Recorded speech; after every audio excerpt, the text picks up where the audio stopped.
నెగ్గాలో కాదు ఎక్కడ తగ్గాలో తెలియాలి అంటూ ఉంటారు జనసేన అధినేత పవన్ కళ్యాణ్. పవన్ కళ్యాణ్ మాటల్ని ఆదర్శంగా తీసుకున్న వారిలో మొదటి వరుసలో ఉంటారు కోనసీమ జిల్లా కొత్తపేట నియోజకవర్గ జనసేన ఇన్ఛార్జ్ బండారు శ్రీనివాస్. గోదావరి జిల్లాలోనే కాదు రాష్ట్ర వ్యాప్తంగా ఈయన పేరు చాలా ఫేమస్. కారణం బండారు శ్రీనివాస్ చేసిన త్యాగం అలాంటిది. మరి అన్న ఎమ్మెల్యే అయినా కూడా ఎక్కడా ఆ దర్పం చూపించరు శ్రీనివాస్. సహజంగా మృదు స్వభావి, మొహమాటం ఎక్కువ, అయినా కూడా ఆత్మాభిమానాన్ని చంపుకోరు, పట్టుదల మనిషి. గతంలో ఆయన అన్నయ్య ప్రస్తుత ఎమ్మెల్యే బండారు సత్యానందరావుతో చిన్న మాట పట్టింపు వచ్చి ఏళ్ల తరబడి మాటల్ని కట్ చేశారు బండారు శ్రీనివాస్.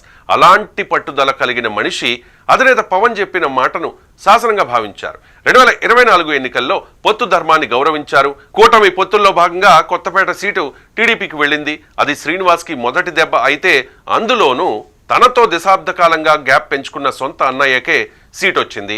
ఇది మరో దెబ్బ, దెబ్బ మీద దెబ్బ. ఒకవైపు సీటు రాలేదని ఆవేదన, మరోవైపు తనతో విభేదించిన సొంత అన్నయ్యకే సీటు వచ్చిందనే అసంతృప్తి.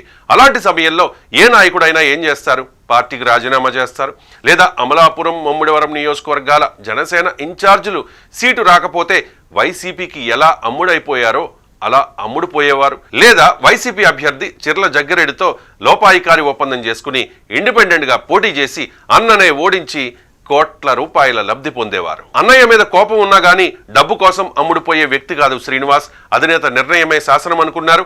కూటమి గెలుపు కోసం తన వ్యక్తిగత వైరాన్నే పక్కన పెట్టారు.